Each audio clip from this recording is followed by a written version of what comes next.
Good morning and welcome. Thank you for joining us today for the webinar here with the NCMA chapter. Our topic is Price, Realism and Reasonableness. Catherine Lambert was supposed to join us as a panelist, but unfortunately we were experiencing some technical difficulties getting her into the program. If you've got any questions specifically for her, or about the chapter, contact Catherine directly. If you've got questions today, there is a Q&A panel in your Teams window. Be sure to drop your questions in the Q&A panel. I've seen some of you in there already this morning. If you're having any audio or technical problems, you can drop those in there as well. We'll do our best to try to get you connected.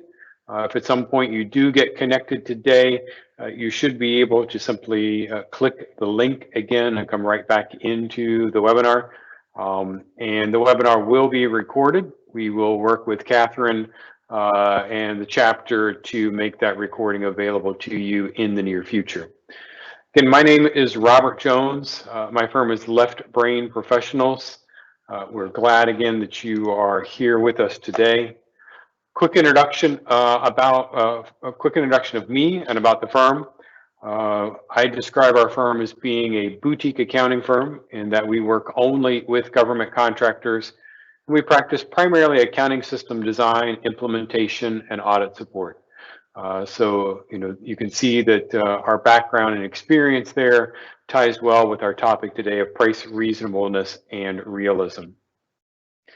Other tasks and projects that we get involved with our clients, a lot of work with the SF 1408 and helping our clients achieve an adequate or an approved accounting system, supporting various DCAA, DCMA audits, do a lot of work with indirect rates and strategic pricing, as well as some cybersecurity compliance and training, just like the event that you're experiencing here today.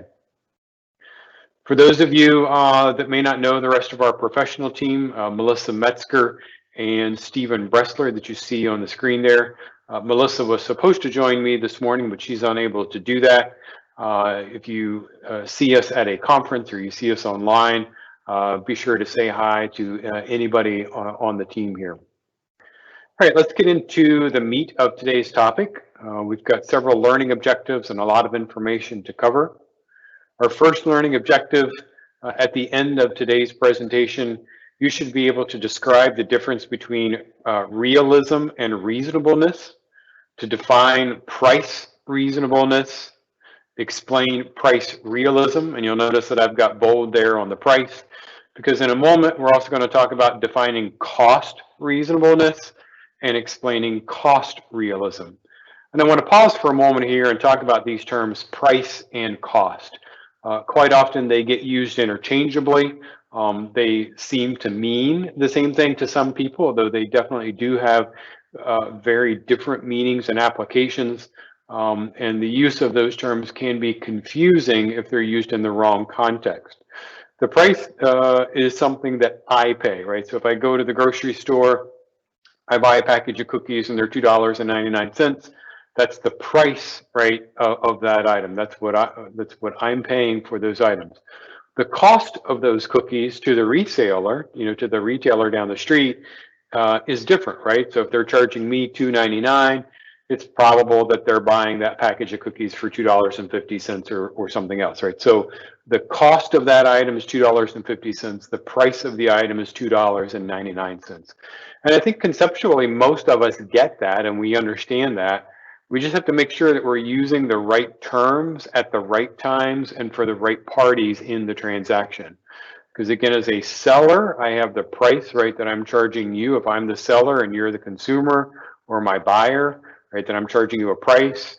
I have a different cost, but arguably the price that you paid me, if you're going to take this item and incorporate it into something else, the price that you paid me is now your cost, right, for that item.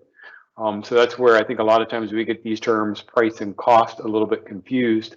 And again, just be sure that you know what you're talking about. We'll get into some more of those details today because it is very important in the world of government contracting, especially when we talk about reasonableness, realism, and the analysis of both price and cost. Let's chat for a moment about realism and reasonableness. We've got a couple of uh, definitions here from dictionary.com. Reasonable means to be agreeable to reason or sound judgment or logic. Makes sense, right? If we're talking about is somebody a reasonable person, are they utilizing sound judgment? Are they logical in what they're doing? And not exceeding the limit prescribed by reason, not excessive. And that one's going to be important in a moment. So keep that particular definition in mind. Reasonable is not exceeding the limit prescribed by reason, and it's not excessive. Realistic, on the other hand, is being interested in, concerned with, or based on what is real or practical. Okay? It also means resembling or simulating real life. And again, that second definition, I think is going to be key as we go through today's presentation. Resembling or simulating real life. So generally speaking, what I say is that reasonableness evaluates if the dollar amount is too high, right? If you and I are, let's say I'm selling my car to you and you come over and look at it, you're trying to determine if it's a reasonable price, right? Am I charging you too much for that car? So let's say that I've got well, in fact, I do have a 2014 Volvo S60 it's sitting in the garage right behind me. I might say I want to sell that to you for $20,000, and you say, that's not a reasonable price. The car is 7 years old, right? I can go buy a new one for not much more than that. So why would I buy, a car that's 7 years old from you that's got 100,000 miles on it for $20,000? That's not a reasonable price.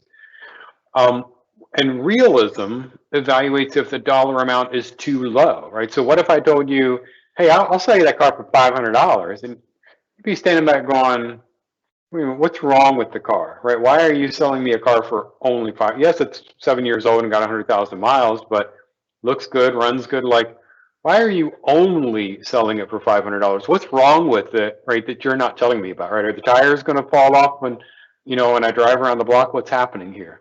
So hopefully that helps frame the rest of today's presentation. Again, just a quick reminder, reasonableness, and these are my terms. This is not out of the FAR or anywhere else. This is my approach to say that reasonableness is I'm trying to determine is the dollar amount too high, and realism I'm trying to figure out is the dollar amount too low.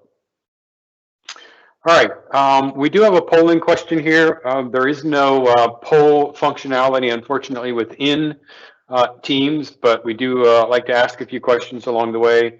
You can drop your answers into the Q&A if you like, just to let us know that you are seeing them and if you have any questions. So our first polling question here is resembling or simulating real life is what?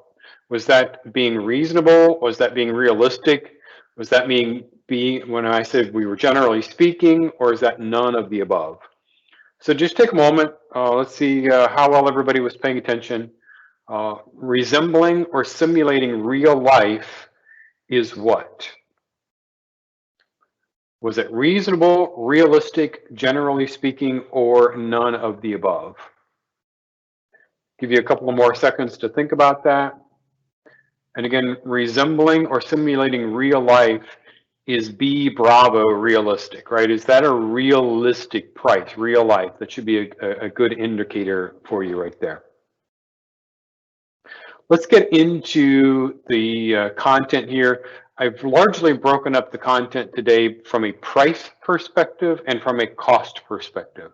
And we're going to talk about reasonableness, realism, and analysis from both a price perspective today and from a cost perspective. So what is price reasonableness? This is, and I remind clients of this every day. I remind students in almost every webinar, certainly any time that this kind of topic comes up, the government or the prime, depending on what your relationship is, ultimately has, right, they have the responsibility to make that ultimate decision. Is this product or service being purchased at a fair and reasonable price, right? At the end of the day, that's ultimately what matters. The government wants to make sure they're not paying more for something, right? Is the price too high? Are they paying more for something than they should? It's also important to note here, and it's where I have to remind my clients of this, contractors, my clients, those of you on the call here, have a responsibility. This is not necessarily called out in the FAR, but contractors really do have a responsibility to help the government or the prime in making that determination of fair and reasonable pricing. That means you have to be, certainly they're the ones responsible for making the ultimate decision, right? And they're going to potentially get information from you through market research and some other ways that we'll talk about in a moment. But at the end of the day, you really have a responsibility to help them make that decision. And honestly, right, it's in your best interest to do that, right? Because the sooner that they can make that determination of a fair and reasonable price, then the sooner they can issue the award to you and you can proceed. So let's talk about price analysis for a moment. Price analysis is the process of examining and evaluating a proposal's price without, this is a key part here, right? Without evaluating its separate cost elements and proposed profit. So if you have a fixed price contract, as an example, and you've got otherwise have an exemption from submitting certified cost or pricing data. So let's say you have a commercial item exemption from submitting certified cost or pricing data. At the first level, the government or the prime should be making a determination of fair and reasonable price, and they should be doing so without evaluating any of those cost elements or the proposed profit. So sometimes what we've seen along the way, and I bet some of you have seen the same thing, is that the government or the prime will say, yeah, we're going to issue a fixed price contract, but you need to tell me how much profit you proposed in there. And we're doing our price analysis. Nope, not appropriate. It's not the correct answer, not the correct approach. This is one of those times where you need to understand what the FAR is, what the requirements are, the type of analysis that's required for the contractor for the situation, and be able to push back in a respectful manner and say, no, you are performing price analysis, you're not performing cost analysis. And again, we'll talk about some of the comparisons as we go through today's presentation. But if they're truly performing price analysis, they don't get to see the individual cost elements and they don't get to see the separate profit. Now, let me pause here and say that does not mean that you only provide the top level dollar. That's not what I said.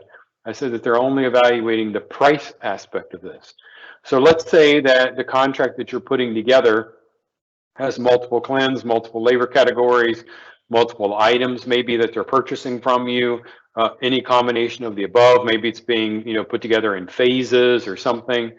So you might have to break down that price into individual prices, right? But that's not necessarily individual cost elements, right? So for example, again, if the government is buying multiple labor categories from you, they're probably going to ask and expect to see the top level price by labor category, right? What is your price for a senior engineer versus a systems engineer versus an RF engineer versus whatever? So you'll provide prices at those levels, right? And the number of hours that you're proposing, you'll extend that out, you'll total it up. So there's a big total at the bottom, right? For what the total contract or your total proposal is, but you'll have individual line item prices along the way. That's okay. Those are not cost elements. And again, we shouldn't be separately providing the proposed profit that we include in building up our price. Price analysis shall be used, again, I kind of said this already, when certified cost or pricing data are not required. And here, auditors and cost analysts, and I say cost analysts because that's what they, even though we're doing price analysis, we refer to them as cost analysts on the government or on the prime side, right? And you've probably heard that term, right? That your contracting officer or the contracts manager says, hey, we're going to send this over to the cost analyst for their analysis. They may be cost analysts, but they're still only supposed to be looking at price in this situation, okay? Again, that's the key thing to take home from this. There are 7 techniques for performing price analysis. We're not going to do a deep dive on these. We could certainly probably do an entire presentation just on this portion, but I do feel it's important that we talk about some of the key items here. So the 7 techniques, the first is adequate competition in response to a solicitation, right? That's our, in the in real life, we would like to have adequate competition, which is two or more responsible bidders, and it's important to note that they are responsible bidders, right? So you could have somebody who submits a price, but if they're otherwise not a responsible bidder, there may be you may be the only responsible bidder, right? And so now all of a sudden they don't have adequate competition. So even though they had a price, if the other party is determined to not be responsible, then we can't really include them in competition. But the best solution is that, right, we've got adequate competition. That means two or more responsible bidders. And so then I know I've got to, if I choose one of these prices, then it's a fair and reasonable price because there was adequate competition in the marketplace for it. The second technique is comparison to historical prices paid. So I can go back and look to see, okay, maybe you were the only one who responded this time. When we put out this RFP, I've got your price, I don't have competition, but we've purchased this either from you or from somebody else. So maybe we bought it from your competitor in the past, maybe we bought it from you in the past, but I can go back and I have some historical information to say, okay, this price now, I can compare it, it's in line. Obviously, there's some factors that go into play when we certainly look at historical prices. Typically, the government likes to see those within about 12 months. We've certainly made the argument to be able to extend that to 18 to 24 months in certain situations where those items may not be purchased, every month or every quarter, as an example, right? So certainly, if you have an item that is being purchased on a regular basis, 12 months is usually the extent that they want to be able to look at for doing comparisons. If you have, sometimes again, some very large dollar items, something that's purchased in very low volume, maybe we only buy it every 18 months. Maybe we buy a bunch of it, right? And we know that it's going to last us 18 to 24 months or something. In those cases, I think an argument can, and again, we've been successful with that. The other thing, again, to keep in mind with historical prices is you also have to look at quantities and other factors anytime, really, right, when we're comparing previous prices that were paid. And I've got a couple of examples of some of these things as we go through here today. A perfect example of this in my past is that we would sell high volume for us and for the product, but not necessarily, huge numbers. So high volume for us might be 50 to 75 of an item for one of my previous employers. And so the government would come along, they would, let's say they buy 60 of an item. We deliver those over a 2 or 3 year period. And then they come back, a year later, 6 months later, whatever, and they say, okay, now we've decided we want to buy some spares, right? We want to put something on the shelf in case we have some failures or something that happens, right? So when they bought the original 60, they got quantity 60 pricing. And now they come to us, and again, it could be 6 months later, we've seen it, maybe 2 or 3 years later, and they say, okay, now we want to buy 2 and put them on the shelf. And so they start doing comparison, and they're going, well, wait a minute, these prices don't make any sense. And we say, well, first of all, you have to look at the fact that the last time you bought the item was 3 years ago. So there are, obviously for our purposes, for material, for labor, there's some other things that go into, obviously into our cost, right, that are going to drive that price up over a 3 year period. The other is that you bought 60 before, so you got quantity 60 pricing, and you're buying 2 now, so there is no quantity price break at 2, right? Seems pretty clear and straightforward. Be sure that, again, this is one of those areas where you may have to help the government or help your prime with this analysis, right? They may come back to you and say, well, hey, we bought this from you before. Why is this price so different than what it was before? Be able to support that price. Number 3 is parametric estimating data. So this is something like dollars per pound, dollars per linear foot, some things like that, where and these can also be things like one of the ideas that comes to mind for me is a fungible item, so something that spoils, like food, fruit.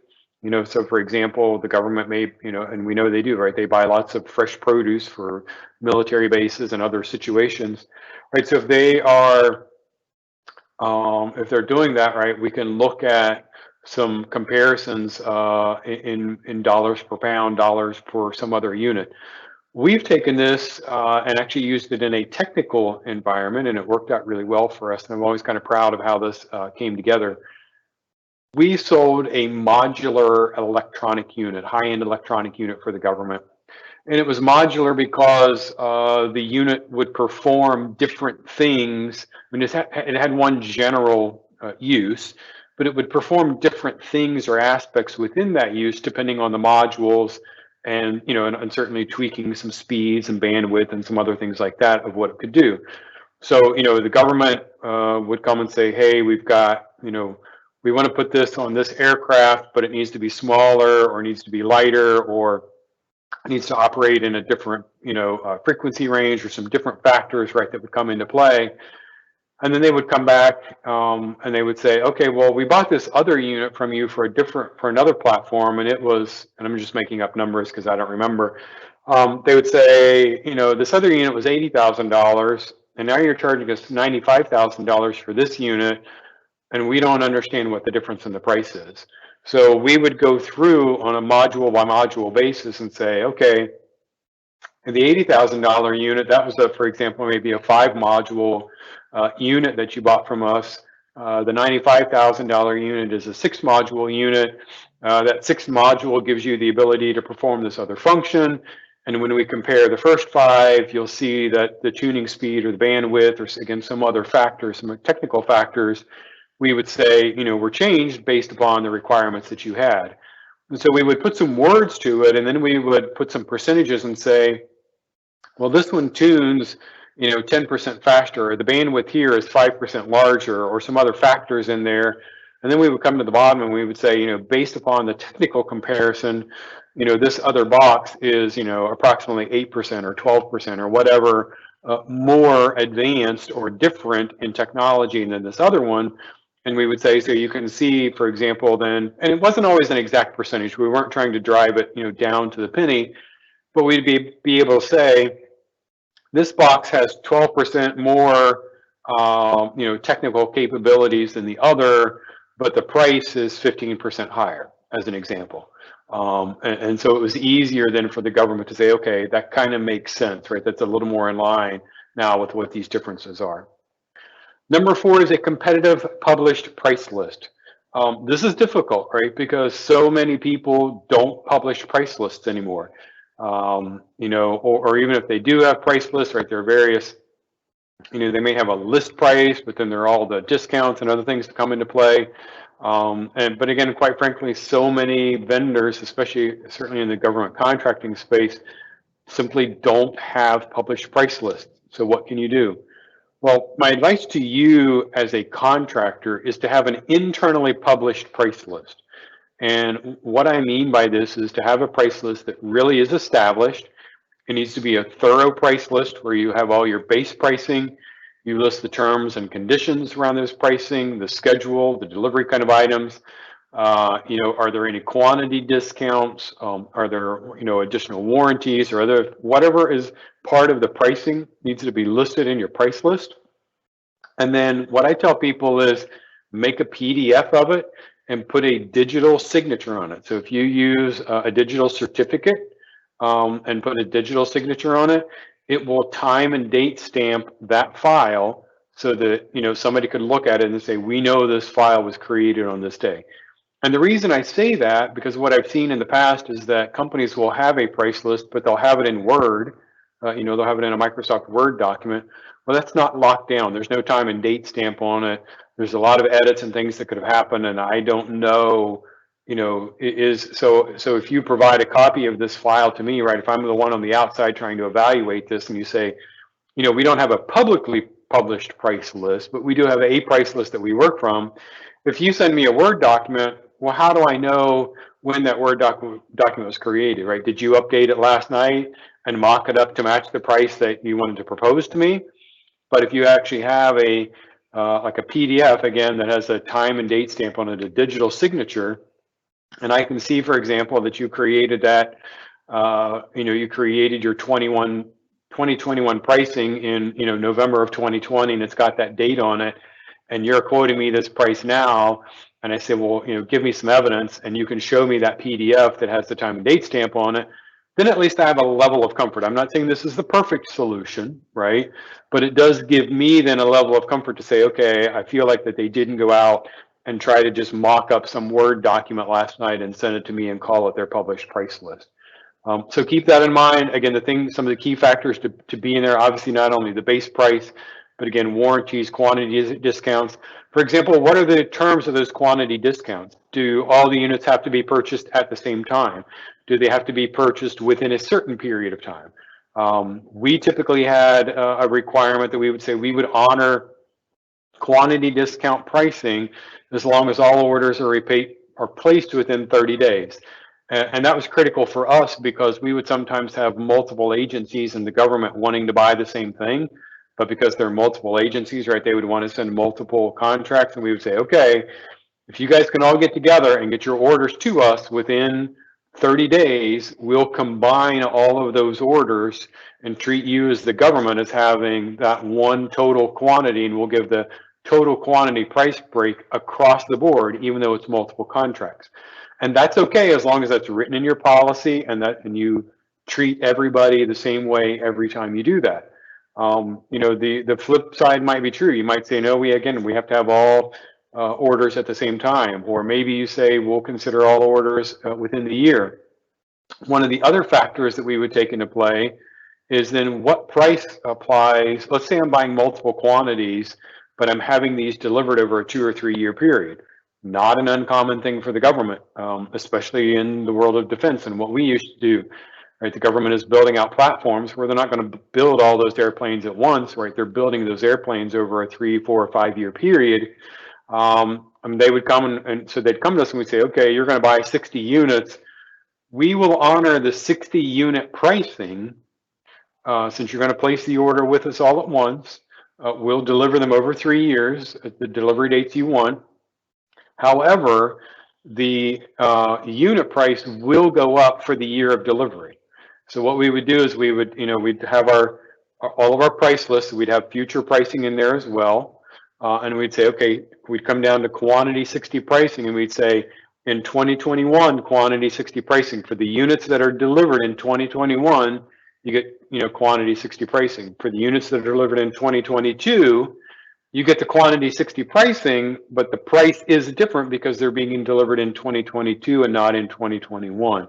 Those are some little nuances that you want to make sure you've got clearly defined in that price list. Number 5 is comparison to an independent government cost estimate. And I have to be honest, it's a little hard for me not to chuckle a little bit, at least on the inside with this one. I'm sure many of you have had the experience that I and many others have had in the government contracting world. Some of those independent government cost estimates seem to be wildly out of place, right? I mean, they're just significantly different numbers that come back, right? So and I've been there, I've seen them. I've worked on behalf of the government in the past, helping do some price analysis, and I would get the proposal from the vendor, from the contractor, and I'd get the independent government cost estimate. And sometimes they would just be worlds apart, and trying to reconcile that was very, very difficult. I don't have a magical answer for you on that, but just know that obviously that is one of the techniques that the government can use. Market research, right? So me going out, we've looked at all these other options of competition and other things. Notice that market research is down at the bottom from a price analysis perspective. The government and the prime are still supposed to do market research in general, right, as part of a solicitation. But from a price analysis perspective, it's next to last. And then the last item on here is data other than certified cost or pricing data. So that means, and again, notice that this is the last one on the list when we're talking about price analysis. So if it's a situation where the government is supposed to be performing price analysis or the prime, they're supposed to go through this in order, right? If I've got competition, I don't need to look at anything else. If I truly have competition, I don't need to look at anything else. If I don't have competition, then I start going down the list. Data other than certified cost or pricing data is at the bottom of the list. So I know, again, you guys have seen this as I have. Sometimes the government or the prime, they seem to jump to number 7. No, they need to work through the other items that are there. And again, that's an opportunity for you as a contractor to help them and say, So if there is no competition, whether you expect no competition or maybe there's going to be no known competition up front, and you know there's going to be questions about this, and it should be a situation where it's otherwise price analysis is involved, work on these other factors and be able to help your contracting officer or the prime work through these other items rather than jumping to number 7 here on the list. All right, that was price analysis. Let's talk about price realism.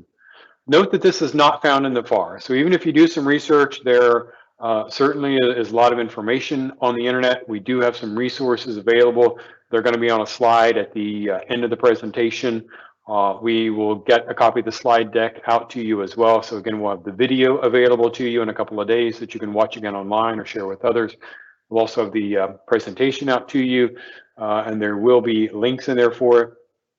But if you do research, if you go to Google right now and you type in like price realism FAR or price realism government contracts, there's a lot of stuff out there, but price realism as a term and as a practice in itself is not found in the FAR.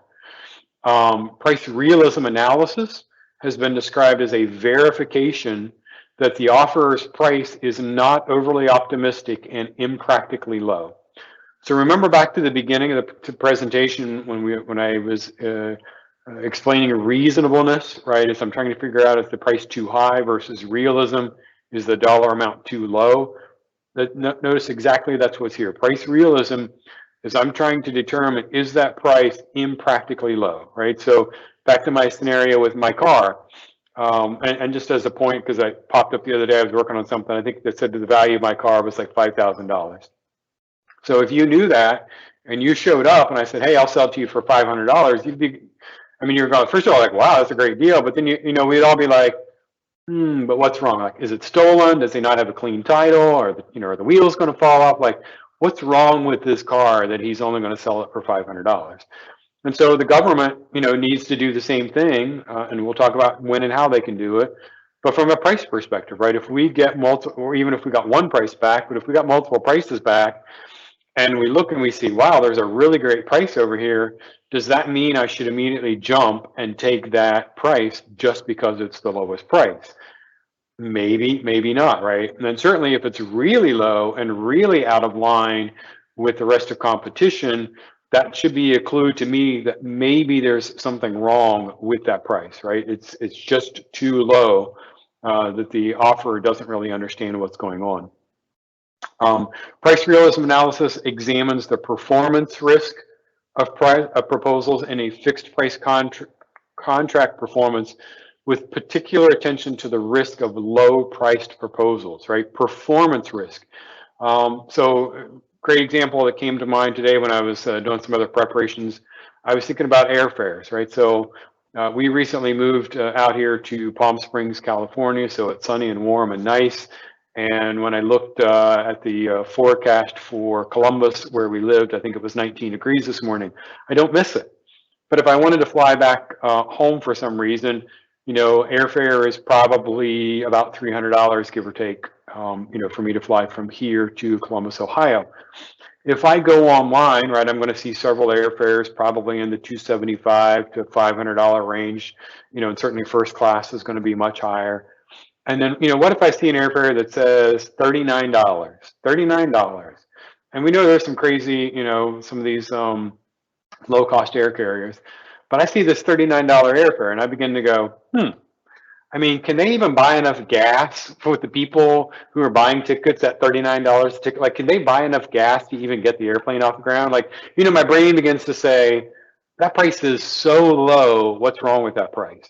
Or, and again, can be a similar thing, I might say, well, what's not included, right? If everybody else is charging about $300 and they're charging $39, then what are going to be all the other add-on fees? What's going to be different?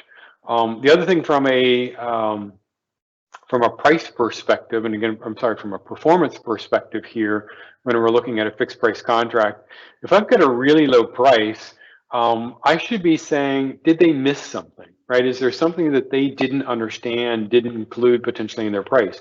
And again, I've seen this play out. We had this situation in working with a client a couple of years ago, And we found what was interesting is that they were constantly making updates to fixed price purchase orders they had with their vendors.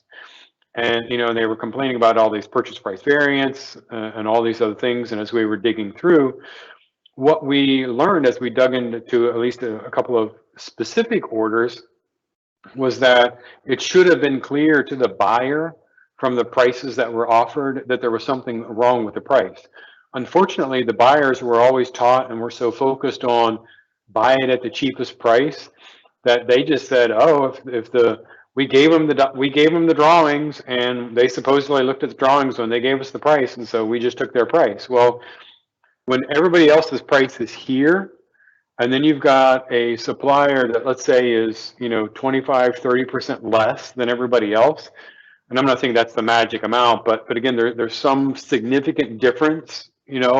That should be a clue to say this supplier has there's something right that's causing this to be here. And what is it? I mean, are they really able to buy the raw materials that much cheaper? Possibly, not likely, but possibly. But the story that I want to get to here is what we found was that the buyer didn't question, didn't verify things. They placed the order. The supplier made the order, shipped it. It was received in, got to the floor to actually be installed on the vehicle. And at that point, it was discovered that it was missing like a flange or something. And I forget what the exact part was, but it was missing like a key piece that's required to actually be included. And the key piece is on the drawing, and everything is there. And we actually went back, we validated, like, was there something missing from the specs? Was there something missing from the drawing? Like, what's going on? No, it's all there. We go back to the supplier and we say, okay, we're having to ship this item back to you now to be reworked because it's clearly missing something. And, so what's going on? Like, how did you miss this? Oh, and by the way, when we sent it back to them, they said, and this is how we figured it all out. When we sent it back and they pulled the drawings and looked at everything again, oh, well, we didn't quote that in our price. So now it's going to cost you an extra, and whatever it was. I mean, it wasn't a cheap amount. It was a couple $100 per unit. It's going to cost you, a couple $100 per unit, and they'd bought several units. So now all of a sudden, and what was interesting is we went back and did some analysis, again, not on every file, but on some of these to try to figure out stuff. We discovered that with the increased price, when we went back and compared to all the other bids, that supplier would not have been the lowest price, that there actually were other suppliers that would have been lower price that were in the competitive range to begin with. But because the supplier didn't pay attention, didn't quote all of the material and stuff that was necessary to make the part as it was on the drawing, then they underpriced it, right? So that's a performance issue. And that should be, again, and that is, why the government and why primes are concerned about price realism and what they're looking for there. And let me just say before, well, I've got the poll up here, so I'll just say, we do have another polling question. Again, you can throw your answers into the Q&A. Price analysis shall be used when certified cost or pricing data are not required. Is that true or false? And while you're thinking about that and putting some answers into the Q&A, I'm going to go back and see if I remember what I was going to say. Oh, yes, for price realism, one of the keys is that the government or the prime have to state in the RFP that price realism will or may be performed as part of the analysis. If it's not listed in the RFP, technically they cannot perform price analysis. And if they do and someone is kicked out and doesn't win, the solicitation is ripe for bid protests. And in fact, if you do the Google search that I was telling you to do for price realism and GovCon or price realism FAR, a lot of the information you'll find are around protests where the government performed price realism and excluded somebody, but they didn't state that they were performing price realism in the RFP. So that is one of the key factors for the price aspect of this. All right, our polling question here: price analysis shall be used when certified cost or pricing data are not required, and the answer to that is true. true. Okay. Now let's move on and talk a little bit about cost perspective. Another reminder, any questions that you've got today, get them in the Q&A. We'll work to go through questions for you and try to answer as much as we can. So the cost perspective, cost reasonableness. Remember that we talked about reasonableness, analysis, and realism. So in the price, we're going to do the same thing for cost. Cost reasonableness is tied to allowability. A cost must be reasonable, right, to be allowable. A cost is reasonable if in its nature and amount it does not exceed that which would be incurred by a prudent person in the conduct of competitive business. Okay, prudent person and competitive business. Those are really the key terms to remember here in this definition. And that definition there in quotes comes straight out of the FAR. So if you go to cost reasonableness, again, we've got links at the end of the presentation for all of this information. You'll see this definition straight out of the FAR. Cost reasonableness, some questions or considerations for cost reasonableness. Is the cost ordinary and necessary, right? Means, is that a cost that a business in your industry would otherwise normally incur, right? And is it necessary for business and operations, right? That's going to be part of reasonableness. So certainly things like first class travel and luxury car rentals and things like that, those are not ordinary and certainly not necessary, right, for business and travel. And that's one of the reasons, like, those things are going to get kicked out, right? If you try to submit an invoice to the government or include it in your rates, you know, that you were flying people around first class and letting them rent, you know, a Lexus or a Mercedes-Benz at the airport. Well, neither of the, certainly not necessary, and arguable that those are not ordinary costs, right? Most business people do not travel that way, so it's not a reasonable cost at that point. The cost must be generally accepted business practice, the transaction at an arm's length, and it's otherwise within federal, state, and local laws, right? So is this the type of thing that is normal again in the industry? Arm's length transaction, right, simply means, right, is this the price that we would charge everybody? Is this the price that everybody would pay for this type of thing, right? We don't want to go, and people have gone to jail, and unfortunately I've known some, I didn't know they were doing it at the time, but after they went to jail and it went to the news, I found out that I knew some people who did some really bad things, right? And some of that was that they were, you know, beefing up prices and then paying somebody else off out of those prices and stuff. Well, obviously that's not an arm's length transaction, right? And that's literally the stuff that will get you in federal prison. Is the price, again, in order to be reasonable, is the cost in line with the contractor's responsibility to its customers, to the government, and to the public at large?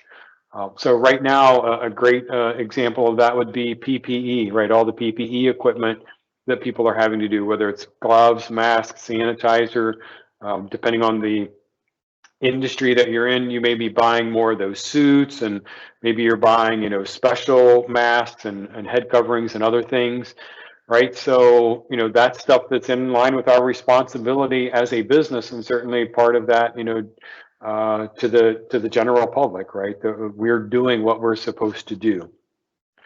And then the last question for reasonableness, does the expense or transaction deviate from the contractor's established practices, right? Is this part of what we normally do, what we have written, and how we've treated these costs in the past? So now let's talk a little bit about cost analysis. The cost analysis here, we've got the full quote on your screen, again, from the FAR. Cost analysis in comparison to price analysis. Cost analysis is looking at all of the individual cost elements when certified cost or pricing data are required. It can also be used to evaluate data other than certified cost or pricing data. So pause there for a moment and think about that. If we go back to my price analysis situation, and let's say the government went through all the other options, right? There's no competition, Maybe we haven't bought it before, there's nobody else that's selling it, blah, blah, blah. We go through the list and we say, look, we have nothing to go on. You're going to have to give us other than certified cost or pricing data. Insert here and remind everybody that oftentimes can and will be the exact same data. And I say simply, but simply doesn't have the certification. Now, the certification is very important, right? Because if it is certified cost or pricing data, then the government can come back to you and rely on that. And if they do rely on that, and it's determined that there's faulty information in there, then they can come back to you for defective cost or pricing data. But if there's no certification, and again, from a price analysis standpoint, if I get to number 7, and that's the only way to do it, and the contractor submits data other than certified cost or pricing data, well, guess what? I'm really going to be performing cost analysis at that point, right? Because I'm going to have the cost elements in front of me, and I'm going to have to work through those. And the way to do that is to work through cost analysis. A little confusing. I hope that's straight. We're talking about cost analysis here. Cost analysis, again, is looking at the individual cost elements. We perform cost analysis when certified cost or pricing data is required, but we also perform cost analysis may be used to evaluate data other than certified cost or pricing data, okay? And it even says there, when a fair and reasonable price cannot be determined through price analysis alone, right? So very, very important there to understand where price analysis and cost analysis do intersect and why they would intersect. Here, in comparison to when we were talking about price analysis, from a cost analysis perspective, the auditors or the cost analysts are digging through the cost details. This is when they're asking for base labor rates, your fringe rates, your overhead rates, your G&A rates, your M&SH rates, the profit that you proposed. They want to know material pricing. They want all of that information, right? They're actually going to go through and now compare and say, okay, we want to see all of the fine detail, and they're going to work their way through that detail. They may even get in and say, okay, we think your G&A rate or your overhead rate, as an example, is too high. We don't agree with it. We want to see what's composed of those rates. We want to negotiate those rates. So you want to be able to, you want to make sure that the composition of your pools and bases are accurate, are correct, so that you have accurate rates that are coming out. Again, cost analysis here is the evaluation of those individual cost elements. This is where, when you see those requests to submit data in a very specific format, like that table 2 format of 15.408, that's where this data is used. So what then is cost realism? Cost realism analysis is the process of independently reviewing and evaluating specific elements of each offeror's proposed cost estimate to determine whether the estimated proposed cost elements, are they realistic for the work to be performed? Do they reflect a clear understanding of the requirements? And are they consistent with the unique methods of performance and materials described in the offeror's technical proposal? All right, so let's pause here and talk about this for a moment, right? Are those cost elements, when I look at them, are they realistic for the work to be performed? Okay, so let's say that, again, I go through here, let's say you propose rates to me and you've provided me stuff, and I see that you say, and maybe part of the proposal is you're going to have to hire employees, right? And we know that's oftentimes the case, right? So I have some of the employees on staff right now, but if I win this award, I'm going to have to hire people. So I don't have exact wages for them, but I have, what I would expect to pay them, either based upon what I'm paying other employees or, my market research and what I know I should pay them. Right, and so as an auditor now, I'm going through this and I look and I say, wait a minute, you say you're going to pay these engineers $28 an hour. Well, that's not very much money, and let's just say like they're a systems engineer or something. I'd be like, well, that's not a realistic number, right? I know that that work requires a systems engineer to do the work, and the price that you've proposed for that just doesn't make any sense, right? You've got an unrealistically low number in here. So either you're not going to find anybody, or in this cost type contract, because that's likely what we're talking about here, right? In this cost type contract, you're going to end up coming back and charging me more to do the work, because you're going to discover that, you know, an average price for that is not $28 an hour. It's probably more like, you know, $58 an hour, right? So you've undercut this by half, which means my costs are going to be higher later. So I've got a problem with that. It ties into that reflecting a clear understanding of the requirements, right?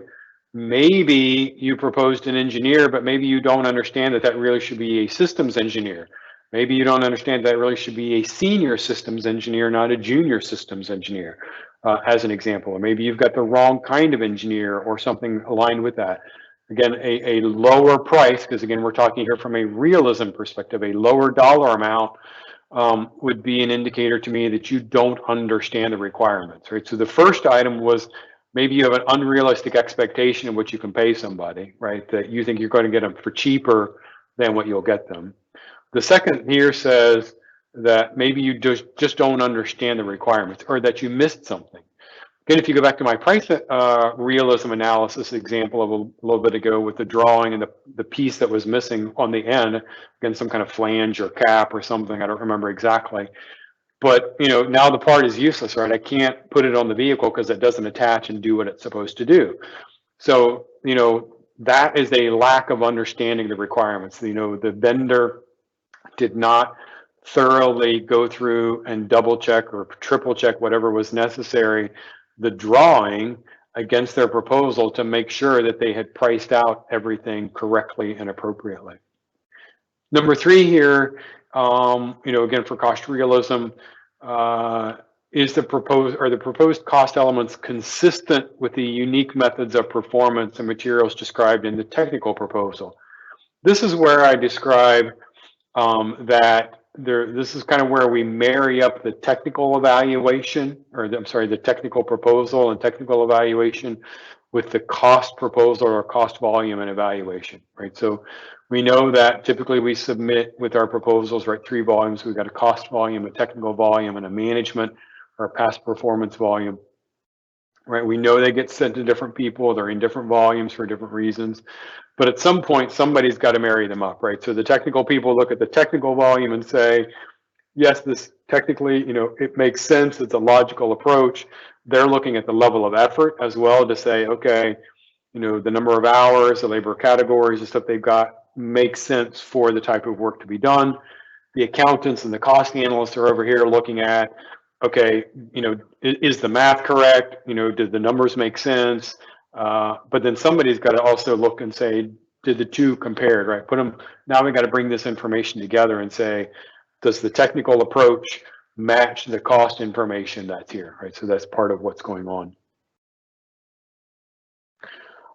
Cost realism analysis, just like when we were talking about price realism and price analysis earlier, cost realism shall be performed on cost reimbursement contracts to determine the probable cost of performance of each offeror, right? So I've got to look and compare. If I've got multiple offers in front of me, I need, and I know this is going to be a cost type contract, right?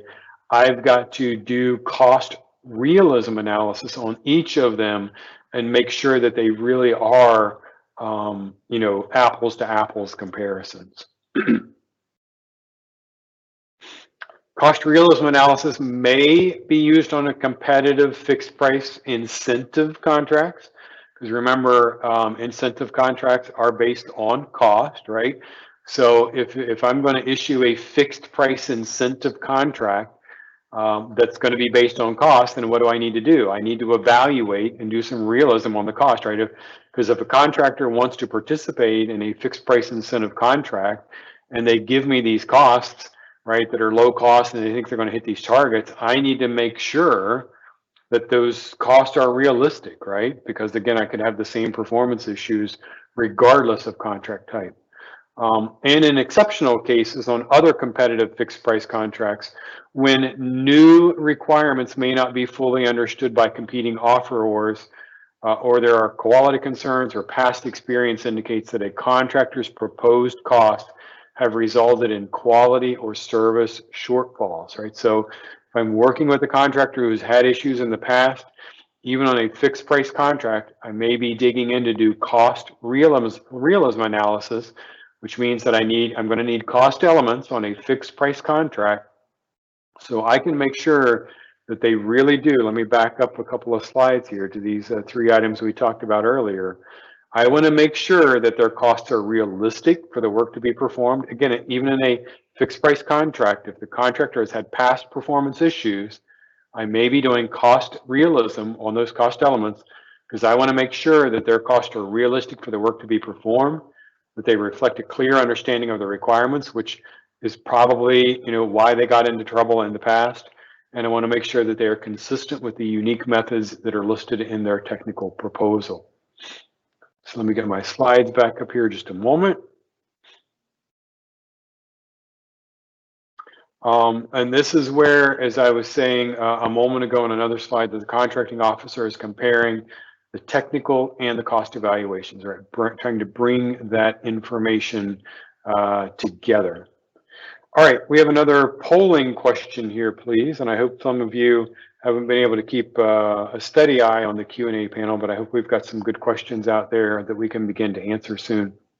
Our polling question: a cost must be reasonable to be unallowable, allowable, incurred, or none of the above. So when we were talking about cost reasonableness earlier, what did I say that we were talking about? Cost reasonableness is what?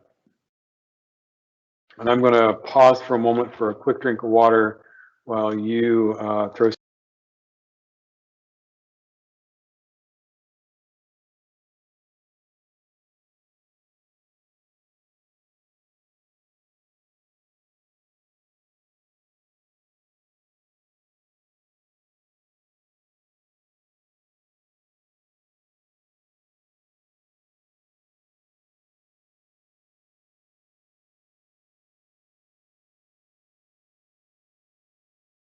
Okay, the answer here to our polling question: a cost must be reasonable to be bravo allowable. If we go to FAR 31 and read through there, some of the opening statements, right, deal with a cost must be allocable and reasonable in order to be allowable. We've got a number of resources. We're at the top of the hour here. Hopefully we've got some good questions. I'll give you guys some time. I'm going to scroll through the Q&A options. I'm going to scroll through the Q&A myself, I should say, and see if we've got some questions in here. Should they provide unburdened rates for labor categories? Not sure. So I'm going to answer that question in a couple of ways. If we're talking about price analysis, and you know that you're going to have a fixed price contract where otherwise there's price analysis, or a T&M contract for that matter, really, a fixed price or a T&M contract where the evaluation is price and not cost and not the cost elements, then you should be providing a wrap rate, top level, inclusive of profit for each of those labor categories. And so the government's going to come and buy, let's say, 10 labor categories from you, some number of hours. Maybe they've said how many hours, or maybe they've given you a SAL and you've estimated, right, the number of hours that are going to be necessary to perform that work. You've got a T&M or a fixed price contract. To do that, you should be providing wrap rate. That means the base salary plus fringe, overhead, G&A, and fee or profit all in one top level number. So you would have 10 line items on your proposal, right, with the price at that times your number of hours, right, to get your extended price, and then they get you a total price at the bottom. That's price analysis.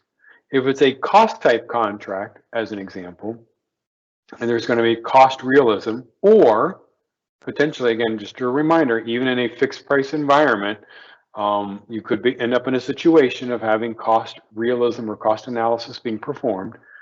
But if you're in a situation where you have to submit certified cost or pricing data, or there's otherwise evaluation of cost elements, that is where you would provide like a labor category, typically we're talking about blended rates, and I should have said that regardless of whether we're talking cost or price, right? We're typically selling a labor category, so we have a blended rate, right? We've got different people. Hopefully we have multiple people per labor category. They're usually making a little bit different money because of seniority and some other things, right, that come into play. But they've got some different pay rates in there within that labor category. So we blend those, right? We come up to an average of those, and it's what we use for our blended base labor rate. Again, in cost analysis, I would be giving the blended base labor rate, show my fringe rate, my overhead rate, my G&A rate, and my fee or profit, so that it adds up and it comes out to the total price. That's what I would be providing from a rate perspective. Other questions here? Until the government asks for other than certified cost or pricing data and get to see your buildup. Yes.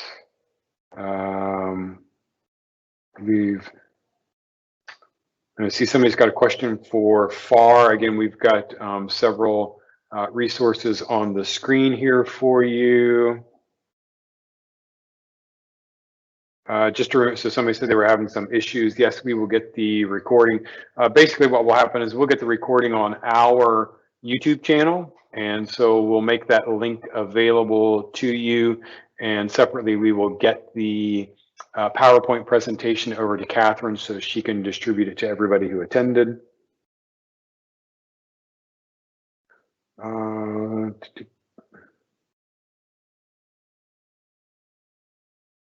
Just sorry, I'm scrolling through the questions here to make sure that I'm getting everybody's questions in here. For adequate competition, if one proposal is received, is it still considered adequate competition? No. Right, we've got to have 2 or more responsible bidders. That's going to be key for competition. And again, they have to be responsible, right? So that means that if somebody, if there are requirements in there for them to submit certain information in a certain manner, a certain level of detail, whatever the requirements are of the RFP, if they don't submit the appropriate information and are otherwise deemed like a non-responsive, right? So they don't provide all the appropriate information, they can be eliminated, right? And so they are no longer a responsible bidder, or we otherwise do evaluation and say, this person isn't, this company isn't qualified to do the work.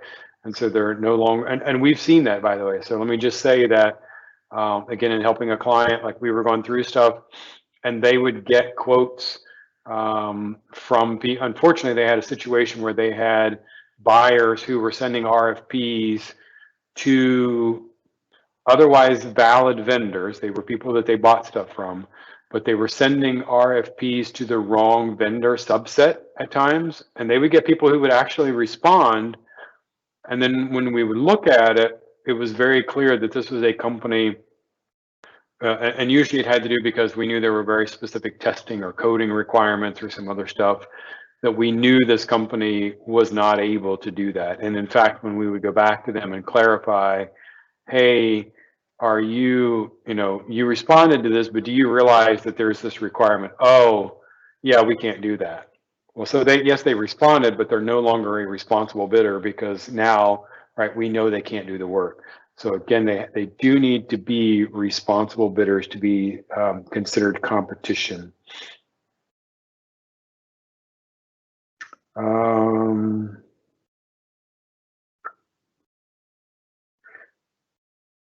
Let's see here.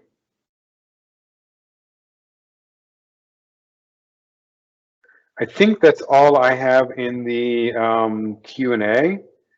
If, oh, and I apologize. I guess we were supposed to get some passwords in, and I apologize that we didn't, I didn't see that information and didn't get those in there. Robert, this is Jenny. I took care of it through the message. We're great. Good. Thank you. All right, so Jenny keeps me out of trouble, and God knows that I would be in trouble without her. A little bit of closing information. You can find more information in general on our website. Again, we'll have all the presentation available to you. if questions come up, right, so there's some really technical information in here. Some of this can be very confusing. If you view this later, tomorrow, next week, you got a question, shoot us an email, support@leftbrainpro.com. Again, support@leftbrainpro.com. It goes into our help desk and goes to several people on our side, so somebody can work on answering that for you. You can find us on social media. Again, recordings out on our YouTube channel. We do webinars on a monthly, we actually do several webinars a month, but we do a lot of webinars. On our website, there is a calendar. So if you want to see what's coming up, we do have stuff planned through December of this year. So you'll see a lot of information out there. And Robert, again, we've actually had another question come in. Sure. This Let me person scroll. asks, it might be easier if you read it. It's a little bit long. Okay. I can read it and then you can go back and refer to it. And to find APC, you would have to be able to compare against each other, right? So a BAA meets the requirements of CICA. However, if we are not comparing the proposals against each other in a BAA, one couldn't find APC in that instance because each proposal has their own technological approach and costs different. It isn't really an apples to apples comparison, right? Interesting, and I'm trying to think what APC, what somebody means by APC here. I apologize, I'm drawing a blank. I know BAA, CICA. I may have to, if you, whoever sent this question in, if you want to send that to me at the support email address, maybe with some little additional information. I apologize that on the fly here, I'm drawing a little bit of a blank on how to answer this.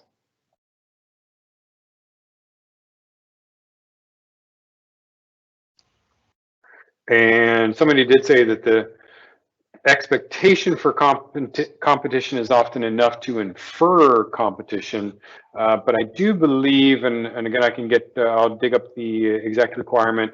I believe that it's in DoD requirements that they say they must be 2 or more responsible bidders, but I believe that clarification does not exist across the government as a whole. So I think that is something. I think the quote that I was giving you was something very specific. I see a couple more questions, so this is good. Give me a moment to read here as I go along. How do you do cost analysis on a contract for a product that doesn't exist, but the VA wants? Well, to me, the answer is you're doing cost analysis. So maybe the question should have been, how do you do price analysis, right? So if the government, and we know this a lot, right, they're buying oftentimes bleeding edge technology kinds of things, right, something that nobody else has done before. And it does become difficult, right? And oftentimes and obviously in those situations, we're in sole source types of situations, right? We don't have competition. And in fact, it may be a product that's never even been made or bought before. So I don't have historical, if I go through my 7 techniques of price analysis, right, boom, boom, boom, they're all gone. I know that I'm going to end up in some type of cost analysis situation. Then that's where they're going to have to provide cost details, and you're going to have to do a technical roll-up, technical evaluation as well to say, okay, does the technical description here make sense, right? Does it sound like it's actually going to solve the problem and get there?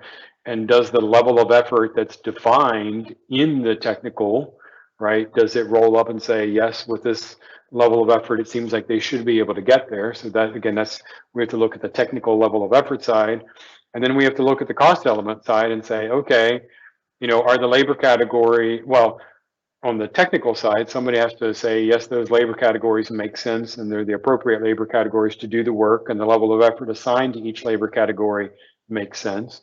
On the cost side, we have to look at, do the labor rates make sense, right, for those labor categories? Are the fringe, overhead, and G&A rates appropriate? When it comes to materials and other items, obviously, the contractor needs to be able to provide quotes or other relevant information to say, I'm going to go buy 10 of these widgets and 12 of those widgets and 20 of another widget, right? We need to have quotes and be able to show that the material pricing for those things make sense, right? So that would be the cost analysis that I would perform. All right, sorry, adequate price competition. Thank you. Somebody clarified the APC. So let me scroll back up and read and see. Oh, I somehow lost that question. I'm sure it's not lost. Oh, here it is. Sorry. Just got lost in me scrolling. Adequate would be able to compare against each other. So if a BAE, we're not comparing proposals against each other. Technological approach and cost different. Back to that question from earlier about the APC and BAA, and it says that one couldn't find the adequate price competition in that instance because each proposal has their own technological approach and costs that are different, right? So you're correct. It really is not an apples to apples comparison. So in that situation, probably in that situation, the government shouldn't be trying to find the cheapest solution, right? This should be a best value, right? Where with a focus on technology, right? If I've got two proposals in front of me, and two or more proposals in front of me with two or more technological approaches that are different, then I have to determine which technological approach makes the most sense. And if that's the one that I want, then I have to do a cost analysis and say, does the cost for this technology make sense? All right, I think that's all of them. I'm not seeing any more questions. Best value is usually what the government seeks under a BAA, yes. All right, well, again, thank you all very much. Thank you for attending. I appreciate the opportunity to be with you today. Again, questions come up, support at, let me just change the slide again really quickly, support at leftbrainpro.com. Send us an email. Check on our website, see what's coming up in additional webinars. We do offer these webinars through a couple of platforms. One is in Corsa, where they are free for you to attend, and there are CPE credits available. For accountants and others out there that can use the CPE credits, you can get those through the Corsa platform where we deliver them. We also deliver through the Govology platform, and some of you may be through the PTAC organization or otherwise have access to the Govology. We do deliver the same content through the Govology platform as well. All right. Well, again, thank you very much. I appreciate it, and everybody have a good day.